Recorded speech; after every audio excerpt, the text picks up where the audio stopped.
Hey everyone, my name is Scruffy. After plenty of research and preparing our written guides, I'm happy to present you today the next guide for the War Within Season 1, the City of Threats. As long as you see this video, we can ensure that it is up to date. If there are any updates or changes to this dungeon, we will make sure to either add some remarks in the comments or completely re-upload this video if needed. You can already find our written guides for classes, dungeons and professions on your MMO. If you like these type of guides, make sure to stay tuned and hit the subscribe button. And without further ado, let me explain you the City of Threats. As like all dungeons in the War Within, the dungeon is segmented for each respective boss. In the first area, you will encounter 4 different enemies before you reach the boss. Soreki Venomblade attacks the current tank with Venomous Strike, which deals heavy damage. Soreki Silkbinder will attack a random player with Web Bolt and also cast Silk Binding on a random player. If this cast is not interrupted, the targeted player will be stunned for 4 seconds. Royal Swarm Guard's Earthshatter is a frontal cone that deals damage and knocks players away that are struck. Ravenous Swarm is a debuff that causes all players to take damage over 6 seconds. Herald of Unsurek casts Twist Thoughts on a random player. If not interrupted, the targeted player takes damage and spawns a Void Zone on the floor. Shadows of Doubt is a debuff on a random player. After 6 seconds, or after despelling, the affected player shoots projectiles in all directions around himself, which deal damage to other players struck and stun them for 3 seconds. Orator Krix'vizk. The first boss has the Chains of Oppression aura. Every player that is more than 10 yards away from him will be just pulled back into range. Upon reaching 100 energy, he deals damage to all players, inflicting shadow damage every 1 second for 4 seconds. This leaves behind an area of lingering influence. This Void Zone just deals damage to players standing inside of it. This ability causes you, the group, and the boss to continue moving further. Terrorize is a frontal cone in the direction of a random player. All players struck by this will be feared for 4 seconds and take heavy damage. Subjugate causes the boss to lash out at the current tank, inflicting shadow and physical damage and reducing their movement speed by 30% for 10 seconds. Last is the Shadows of Doubt debuff, similar to the one from the previous Trash Mob. Shadows of Doubt is a magic debuff that is inflicted on a random player. Upon expiration or removal, it explodes outwards from the target and dealing shadow damage to players hit and stun them for 3 seconds. After the first boss, you have to travel over this large bridge. The first mob you encounter is Mythic. This is a mini-boss that is required to continue walking through the City of Threats. Mythic uses Gossamer Barrage, which spawns swirls that deal damage to players struck and casts Web Bolt on random players. Upon defeating him, players will get a disguise so they can continue traveling through the City of Threats. Your goal is to find 4 spies, similar to Court of Stars. Every spy is indicated by the illusions that appear, tracking the way of the spy.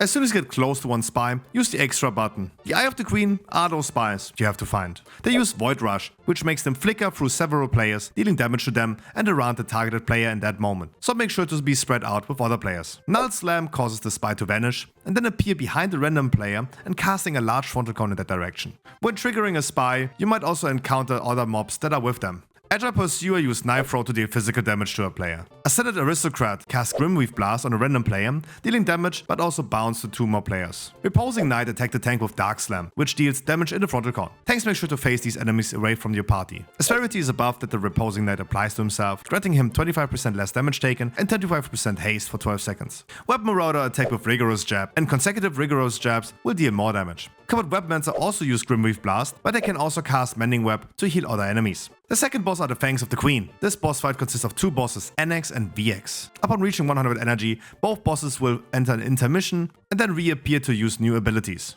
In phase 1, NX uses Shade Slash on the current tank.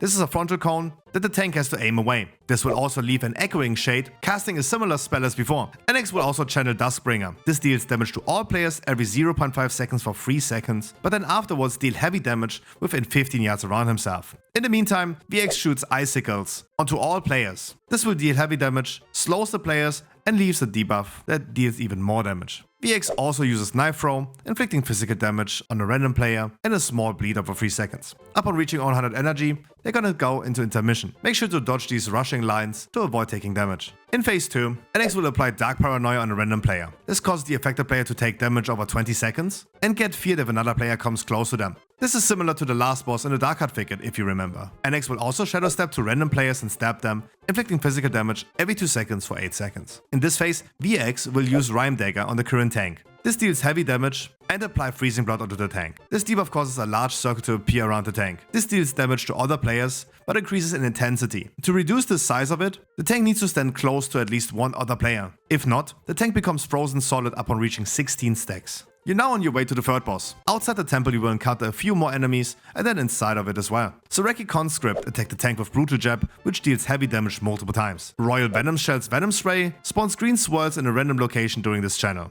Earthshatter is a frontal cone, similar as previously, that need to be avoided. Ascended Neophyte cast Void Bolt on a random player that can be interrupted. Inside the temple, you encounter Sureki Unnaturala. They use Void Wave that deals damage to all players struck in that area. Awakening Calling releases all nearby cocoons within 15 yards to spawn additional enemies. These additional enemies cast Poison Bolt on a random player, but can also be interrupted. Last are the Unstable Test Subjects, which channel Dark Barrage. This will this time spawn purple swirls that have to be avoided. Fierce Trample is another channel, which just deals party-wide damage over 4 seconds. The Coaglamation only has a few abilities. Blood Surge causes large purple void zones to spawn across the arena, dealing damage to players inside of it and reduce their movement speed. Upon reaching 100 energy, the Coaglamation uses Dark Pulse and starts pulsating shadow damage every 1 second to all players. Main mechanic are Vicious Darkness. The Coaglamation slams the ground when knocking all players away and releasing orbs that travel towards the boss. Each orb that reaches the Coaglamation restores 7% of its maximum health. Players can touch these orbs to absorb them, but are also afflicted with a large heal absorb that have to be compensated by your healer or personal cooldowns. When you soak these orbs, make sure to be spread out with other players, because these orbs also explode in a 5-yard radius, dealing damage to all players inside that area. On your way to the last boss, you encounter 2 mini-bosses that use similar abilities to the boss.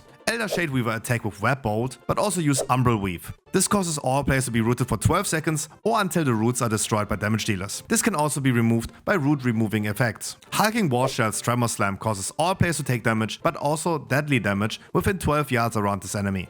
Iso the Grand Splicer is the last boss of this dungeon. His main ability are Shifting Anomalies. Iso creates spheres that inflict shadow damage and knocks back players that are coming in contact with them. The anomalies relocate to new positions every 9 seconds. When Iso casts Splice, all players will be afflicted by a debuff that lasts 6 seconds. This debuff deals heavy shadow damage every 1.5 seconds. Process of Elimination is a tank smash by Iso. She relocates all anomalies and then smashes them one by one into the tank. This deals heavy damage to the tank, but also to all players around the tank within 10 yards. Similar as before, he uses Umbral Weave to root all players for 12 seconds, until the roots are destroyed by damage dealers or cleansed away by several effects. Tremor Slam again causes all players to take damage and deadly damage within 12 yards around the boss. In Mythic, this spawns Ravenous Scarabs, which start attacking random players. Every attack by them deals heavy damage and increases in intensity after each consecutive attack. After 5 attacks, they use Gut Burst to stun the fixated player and deal heavy damage. This will also kill the mob, but could lead to a death of the player as well. This is similar to the first boss in Necrotic Wake.